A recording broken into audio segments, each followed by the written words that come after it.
ವಿಶ್ವಾಮಿತ್ರ ಬಂದಿರೋದೇ ಬೇರೆ, ದಶರಥ ತಿಳ್ಕೊಂಡಿರೋದೇ ಬೇರೆ. ದಶರಥ ಹೇಳಿದ, ಸ್ವಾಮಿ ಇನ್ನೂ ಈ 7 ವರ್ಷ ನನ್ನ ಮಗನಿಗೆ ಕಾಕದೃಷ್ಟಿ ಉಳ್ಳವನು, ಇವನು ತಗೊಂಡು ಹೋಗ್ಬೋದು, ಯುದ್ಧ ಮಾಡಿ ಏನು ಯುದ್ಧ ಮಾಡ್ತಾನೆ ಅಂತ ವರಬಲಾದಿಂದ ಕೊಬ್ಬಿರ್ತಕ್ಕಂಥ ತಾಟಕಿ, ಸುಬಾಹು, ಮಾರೀಚ ಅವ್ರ ಜೊತೆ ಏನು ಯುದ್ಧ ಮಾಡ್ತಾನೆ, ತಾವು ಅನ್ಯತಾ ಭಾವಿಸಬೇಡಿ. ಚತುರಂಗ ಸೇನಾಯುಕ್ತನಾಗಿ 10 ದಿಕ್ಕುಗಳನ್ನು ಗೆದ್ದಿರ್ತಕ್ಕಂಥ ನಾನೇ ಸ್ವಯಂ ಒಂದು ಯಜ್ಞ ರಕ್ಷಣವನ್ನು ಮಾಡ್ತೇನೆ. ವಿಶ್ವಾಮಿತ್ರ ಹೇಳಿದ್ರು, ಅವ್ರು ನೀವೊಂದು ಕೂದಲು ಅಲ್ಲಾಡ್ಸೋಕ್ಕಾಗಲ್ಲ ಅಂದ್ಬಿಟ್ರು. ನೀ ಬಂದು ಏನೂ ಪ್ರಯೋಜನ ಆಗಲ್ಲ, ನಿನ್ನ ಸೈನ್ಯ ಬಂದು ಏನೂ ಪ್ರಯೋಜನ ಆಗಲ್ಲ, ಕಳಿಸಿದ್ರೆ ನಿನ್ನ ಮಕ್ಕಳನ್ನ ಕಳಿಸ್ಕೊಡು, ಆಗಲ್ಲ ಅಂದರೆ ಆಗಲ್ಲ ಅಂದ್ಬಿಡು, ನಾ ಏನು ಬಲ್ಲ ಅಂದರು. ಅಷ್ಟು ವಾಪಸ್ ಹೊರಡಕ್ಕೆ ತಿರುಗಿದ್ರು, ನಡಗಿಬಿಟ್ಟ. ಏಕೆಂದರೆ ಋಷಿ ಕೋಪಿಸ್ಕೊಂಡು ಹೊರಟುಬಿಟ್ಟ ಅಂದರೆ ಇಡೀ ರಾಜ್ಯಕ್ಕೇ ಶಾಪ ಬಿದ್ದುಬಿಡುತ್ತೆ.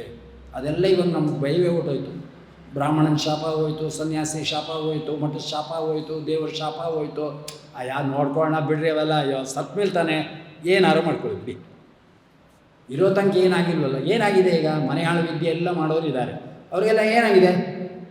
ಅಣ್ಣ ತಂಗಿ ಮದುವೆ ಆಗಿದ್ದಾರೆ, ಮಕ್ಕಳಾಗಿಲ್ವಾ? ಸಗೋತ್ರದವ್ರು ಮದುವೆ ಆಗಿದ್ದಾರೆ, ಅವ್ರಿಗೇನು ಮಕ್ಕಳಾಗಿಲ್ವಾ? ಚೆನ್ನಾಗಿಲ್ವಾ ಸಂಸಾರ? ಯಾವ್ದು ಹೇಳಿ? ಅಪ್ಪ ಮಗಳು ಮದುವೆ ಆಗಿದ್ದಾರೆ, ಇದೇನು ಹೇಳ್ತೀರಿ ಈಗ? ಅವ್ರೇನಾಗಿದೆ? ಚೆನ್ನಾಗಿಲ್ವಾ ಅಂತ ಹಿಂಗೆ ದೃಷ್ಟಾಂತಗಳು ಕೊಡ್ತಾರೆ. ಆಗಿರೋದು ನಿಜ, ಚೆನ್ನಾಗಿರೋದು ನಿಜ. ಆಗ ನಿಮ್ಮ ಶಾಸ್ತ್ರ ಏನು ಮಾಡ್ತು, ನಿಮ್ಮ ದೇವ್ರು ಏನು ಮಾಡ್ದ ಅಂತ ಕೇಳ್ತಾರೆ. ಅದಕ್ಕೆ ತಕ್ಷಣದಲ್ಲಿ ಏನು ಉತ್ತರ ಕೊಡ್ತೀರಿ? ಇದು ಕಲಿಯುಗ, ಗೊತ್ತಾಯ್ತಾ? ಅದನ್ನ ಅಂಥ ಬುದ್ಧಿನೇ ಜಾಸ್ತಿ. ಕಲ್ಯಾದಿ ದೈತ್ಯಾ ದೇವಾನಾಂ ಬುದ್ಧಿ ಪ್ರವಿಶ್ಯ ಚಕ್ರೋ ವಿಷ್ಣು ಪರಾನ್ಮುಖಿ. ಕಲಿಯುಗದಲ್ಲಿ ಪ್ರತ್ಯಕ್ಷ ಪ್ರಮಾಣ. ಅದು ಬಿಟ್ಟು ನಿನ್ನ ಅನುಮಾನ ಆಗಮ ಅವೆಲ್ಲ ಹಚ್ಕಾಕು. ಪ್ರತ್ಯಕ್ಷ ಏನಾಗಿದೆ ಅದು ಹೇಳ್ರಿ ಅಷ್ಟೇ. ಸನ್ಯಾಸಿಗೆ ಮಕ್ಕಳಾಗಿದೆ, ಎಲ್ಲ ಇದು ಹಿಂಗೂ ಉಂಟಂದರೆ ಅವ್ರ ಮಕ್ಕಳಿಗೆ ಮದುವೆನೂ ಆಗುತ್ತೆ. ಯಾಕೆ ಮದುವೆ ಆಗಲ್ವಾ? ಇನ್ನೂ ವಿಶೇಷವಾಗಿ ಆಗುತ್ತೆ ಮದುವೆ. ಟೀಕಾ ಅಂತ ತಗೋಬೇಡಿ, ತತ್ವ ಅಂತ ತಗೊಳ್ಳಿ. ತತ್ವ ಮಾತಾಡುವಾಗ ನೀನಾದ್ರೇನು ನಾನಾದ್ರೇನು, ರಾಯರ ಅಧ್ಯಕ್ಷರು ಅವ್ರ ಎದುರಿಗೆ ತತ್ವವನ್ನು ಅತತ್ವವಾಗಿ ಮಾತಾಡಿದ್ರೆ ಅರ್ಥ ಆಯ್ತೇನೋ? ನಿಂಗೆ ಏನು ಬೇಕೋ ಶಿಕ್ಷೆ ಬೇರೆ ಇದೆ. ಇಲ್ಲಿ ಶಿಕ್ಷೆಗೆ ಏನು ಹೆದರಬೇಕಾದಿಲ್ಲ, ಅಲ್ಲಿ ಶಿಕ್ಷೆಗೆ ಹೆದರಬೇಕು. ಅತತ್ವವನ್ನು ಮಾಡಬೇಡ, ಗೊತ್ತಾಯ್ತಾ? ಯಾರಿಂದ ಯಾರು ಬೇಡ ಅನ್ನೋದು ಶಾಸ್ತ್ರ. ಅದು ಯಾವತ್ತೂ ನಿತ್ಯ ಸತ್ಯ. ಅದು ಇವತ್ತು ನಡೀದೇ ಇದ್ದರೂ ಕೂಡ ಯಾವತ್ತಿದ್ರೂ ಡೇಂಜರ್. ಒಂದು ಉದಾಹರಣೆ ಕೊಡ್ತೀನಿ. ಬೆಂಗಳೂರಲ್ಲಿ ನಾನು ಓಡಾಡುವಾಗ ಯಾವುದೋ ವ್ಯಾನು ಒಂದು ಸರ್ಕಲ್ನ ಓವರ್ಕಮ್ ಮಾಡ್ಕೊಂಡು ಹೊಟ್ಟೋಗಿದೆ, ಸಿಗ್ನಲ್ ಲೈಟ್ನ. ನಮಗೆ ಗೊತ್ತಿಲ್ಲ, ಗೊತ್ತಾಯ್ತಾ? 1 ತಿಂಗಳಾಯಿತು, ಬುಕ್ ಆಗಿದೆ ಅದು. ಬಳ್ಳಾರಿಯಲ್ಲಿ ಹೋಗ್ತಾ ಇದ್ದೀನಿ, ಒಬ್ಬ ಪೊಲೀಸ್ ಅಡ್ಡ ಸ್ವಾಮಿಗಳೇ ದಯವಿಟ್ಟು ಇಳೀರಿ ಇಲ್ಲ. ಏನು ಬಂತಪ್ಪ ಅಂತ ಹೇಳಿದೆ. ಏನು ಸ್ವಾಮಿ ಅಂತ ಕೇಳಿದೆ. ಏನಿಲ್ಲ, 500 ರೂಪಾಯಿ ಫೈನ್ ಕಟ್ಟಬೇಕು. ಯಾಕಪ್ಪ ನಾನೇನು ಸರಿಯಾಗಿ ಬಂದಿದ್ದೀನಲ್ಲ ಅಂದರೆ, ಇವತ್ತಂದಲ್ಲ ಸ್ವಾಮಿ, 1 ತಿಂಗಳ ಹಿಂದೆ ಇಂಥ ಬೆಂಗಳೂರಲ್ಲಿ ಇಂಥ ಸರ್ಕಲಲ್ಲಿ ಸಿಗ್ನಲ್ನ ಓವರ್ಕಮ್ ಮಾಡ್ಕೊಂಡು ಹೋಗಿದ್ದೀವಿ, ಬುಕ್ ಆಗಿದೆ, 500 ರೂಪಾಯಿ ಕಟ್ಟಬೇಕು. ಕಟ್ಟದೇ ಹೋದರೆ ಇವತ್ತು ನಾನು ಬಿಟ್ಬಿಡ್ತೀನಿ. ಸ್ವಾಮಿಗಳು ಯಾತಕಪ್ಪ ಗಲಾಟೆ ಅಂತ ಬಿಟ್ಬಿಡ್ತೀನಿ. ಯಾವತ್ತಿದ್ರೂ ನೀವು ಕಟ್ಟಬೇಕಾಗತ್ತೆ, ಅಥವಾ ಇವತ್ತೇ ಕಟ್ಟೋದು ಒಳ್ಳೆಯದು ಅಂತ. ಆಲ್ ರೈಟ್ ತಗೋಪ್ಪ, ವೇದಿವ್ಯಾಸ್ತಿ ಅವ್ರ ದುಡ್ಡು ಪುರಾಣದಲ್ಲಿ ಬಂದಿದೆ, ತಗೋ 500 ರೂಪಾಯಿ. ಎಲ್ಲ ಬರೀ ನಾ ತಿನ್ನೋಕ್ಕೆ ಆಗಲ್ಲ, ಕೋರ್ಟು ಕೊಡೋದಿರುತ್ತೆ, ಪೊಲೀಸ್ ಸ್ಟೇಷನು ಕೊಡೋದಿರುತ್ತೆ, ಸಾಮಾನು ತರೋದಿರುತ್ತೆ ಅಲ್ವೇ. ಏನು ಸ್ವಾಮಿಗಳು ದುಡ್ಡು ಒಂದೇನಾ? ಬರೀ ದೇವ್ರ ಮುಂದೆ ಕೈ ಮುಗಿದ್ಬಿಡಲ್ಲ. ತಗೋಪ್ಪ ನಿನ್ನ 500 ರೂಪಾಯಿ ದೇಶದ ಋಣ ಅಂದೆ. ದೇಶದ ಋಣನ ತೀರಿಸ್ಕೋಬೇಕಪ್ಪ. ಯಾವಾಗ ಹೊಡೆದಿದ್ದೀನಿ ನಮಗೆ ಗೊತ್ತಿರಲ್ಲ. ಯಾಕೆ? ಮಿಷನ್ನು CC ಕ್ಯಾಮ್ರಾ. ಹಾಗೆ ನಮ್ಮ ಸ್ವಾಮಿ ನಮಗೆ ಗೊತ್ತಿಲ್ಲದೇ CC ಕ್ಯಾಮ್ರಾ ಇಟ್ಬಿಟ್ಟಿದ್ದಾನೆ. ಚಿತ್ರಗುಪ್ತರು ಕೂತ್ಬಿಟ್ಟಿದ್ದಾರೆ. ಮೊದಲು ಕಂಪ್ಯೂಟ್ರ್ ಇಟ್ಕೊಂಡು ಮನಸ್ಸಿನಲ್ಲಿ ಮಾಡ್ತೀಯಾ, ಬುದ್ಧಿಲಿ ಮಾಡ್ತೀಯಾ, ಹಗಲು ಮಾಡ್ತೀಯಾ, ರಾತ್ರಿ ಮಾಡ್ತೀಯಾ, ಏಕಾಂತವಾಗಿ ಮಾಡ್ತೀಯಾ, 10 ಜನರಿಗೆ ಮಾಡ್ತೀಯಾ, ಯಾರಿಗೂ ಗೊತ್ತಿಲ್ಲ ಅಂತ ಮಾಡ್ತೀಯಾ, ದೇವರಿಗೆ ಟೋಪಿ ಹಾಕ್ತೀಯಾ, ವಾಯುದೇವ್ರಿಗೆ ಟೋಪಿ ಹಾಕ್ತೀಯಾ, ಗಂಡ ಹೆಂಡತಿಗೆ ಟೋಪಿ ಹಾಕ್ತೀಯಾ, ಅಪ್ಪ ಅಮ್ಮಂಗೆ ಟೋಪಿ ಹಾಕ್ತೀಯಾ, ಎಷ್ಟು ವ್ಯಾಖ್ಯಾನ ಬೇಕಾದ್ರೂ ಮಾಡಿ. ಎಲ್ಲ ರೆಕಾರ್ಡ್ ಇದೆ.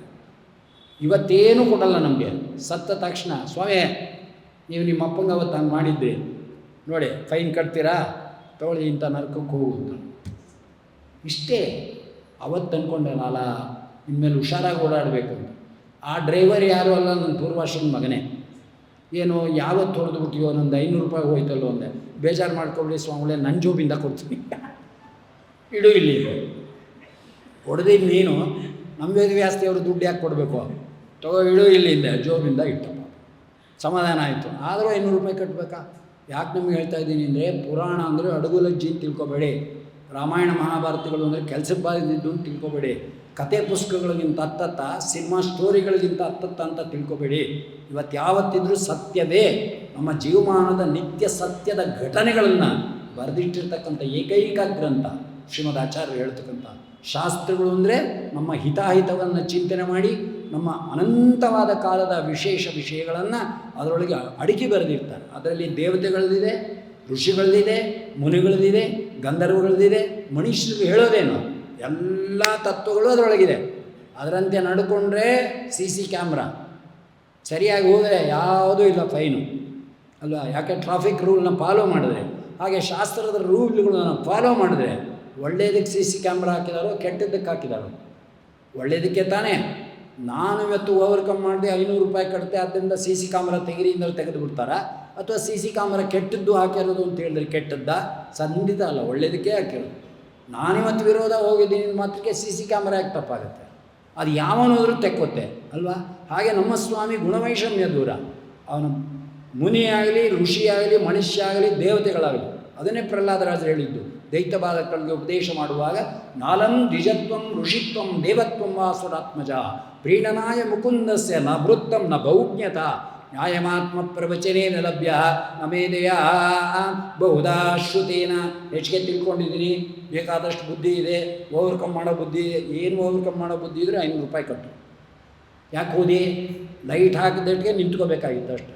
ಅಲ್ಲ, ನಾ ಸನ್ಯಾಸಿ, ಮಠ, ನೀನು ಮಠ ತೊಗೊಂಡು ನಾನೇನೇ ಮಾಡಲಿ? ಟ್ರಾಫಿಕ್ ರೂಲ್ ಅದು ಅಷ್ಟೇ. ಹೋಗಿ ಮಧ್ಯದಲ್ಲಿ ಇನ್ನೊಬ್ಬ ಬಂದು ಜಡ್ದ್ಬಿಟ್ಟ, ಅವಾಗ ನಿನ್ನ ಪ್ರಾಣವೇ ಹೋಯ್ತು. ಅವಾಗೇನು ಮಾಡಬೇಕು? ನಿನ್ನ ಪ್ರಾಣ ಉಳ್ಸೋಕ್ಕೆ CC ಕ್ಯಾಮ್ರಾ ಹಾಕಿರೋದು, ಕಟ್ಟು 500 ಅಂತ. ನಾವ್ಯಾಗ ಇಲ್ಲಿ ನಿಯಮಗಳನ್ನ ಒಪ್ತೀವೋ ಹಾಗೆ ಪಾರಮಾರ್ಥಿಕ ಲೋಕವನ್ನು ಒಪ್ಪಿರ್ತಕ್ಕಂಥವರು ಆ ನಿಯಮಗಳನ್ನು ಒಪ್ಪಬೇಕು. ನಮ್ಮ CC ಕ್ಯಾಮ್ರಾ ಎಂಥದ್ದು ಅಂದರೆ ಯಲೋಕದ್ದನ್ನೂ ನಿನ್ನನ್ನು ತಿದ್ದುತ್ತೆ, ಪರಲೋಕವನ್ನೂ ತಿದ್ದುತ್ತೆ, ಅದನ್ನೂ ಕೂಡ ಫೋಟೋ ತೆಗೆಯುತ್ತೆ. ನಿನ್ನ ದೇಹದಲ್ಲೇ 2 ಫೋಟೋ ಇದೆ, ಗೊತ್ತಾಯ್ತಾ? ಒಂದು ಪರ, ಒಂದು ಇಹ, ಒಂದು ಪರ. 2ರ ಫೋಟೋನೂ ಕೂಡ ಇಲ್ಲಿ ಕಷ್ಟ ಕೊಡೋದು ಇಹಕ್ಕೆ, ಪರಕ್ಕೆ ಕೊಡೋದು ಅಲ್ಲಿ. ಇಹದಲ್ಲಿ ಕೊಡಲಿಲ್ಲ ಅಂದರೆ ಪರದಲ್ಲಿ ಗಟ್ಟಿ, ಪರದಲ್ಲಿ ಒಳ್ಳೇದಾಗಬೇಕು ಅಂದರೆ ಇಹದಲ್ಲಿ ಗಟ್ಟಿ. ಅದಕ್ಕೆ ಭಗವದ್ಭಕ್ತರು ಏನು ಮಾಡ್ತಾರೆ? ಏನು ಮಾಡಿದರೆ ಇಲ್ಲೇ ಫಲ ಕೊಡು ಅಂತಾರೆ. ನೋಡಿ ನಮ್ಮ ಭಕ್ತರು ಹೆಂಗಿದ್ದಾರೆ, ಇಲ್ಲಿ ಕೊಟ್ಬಿಡೋ, ಅಲ್ಲಿ ಆನಂದವಾಗಿ ಇಟ್ಟಿರು, ಗೊತ್ತಾಯ್ತಾ? ಯಾಕೆಂದ್ರೆ ಇಲ್ಲಿಗಿಂತ ಭಯಂಕರ ಅದು.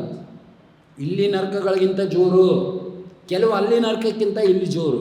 ಇದೆಲ್ಲ ನಿಮಗೆ ಈ ಪುರಾಣದಲ್ಲಿ ಬರ್ತದೆ. ಆದ್ದರಿಂದ ಏನ ಎಂಬತಕ್ಕಂಥ ಒಂದು ಶಬ್ದದಿಂದ ವಿಶ್ವಾಮಿತ್ರ ಋಷಿಗಳು ಎಂಥೋರು ಏನ ಶಬ್ದದಿಂದನೇ ಇಷ್ಟೆಲ್ಲ ಅರ್ಥ ತೊಗೊಂಡ್ಬಿಡ್ಬೇಕು.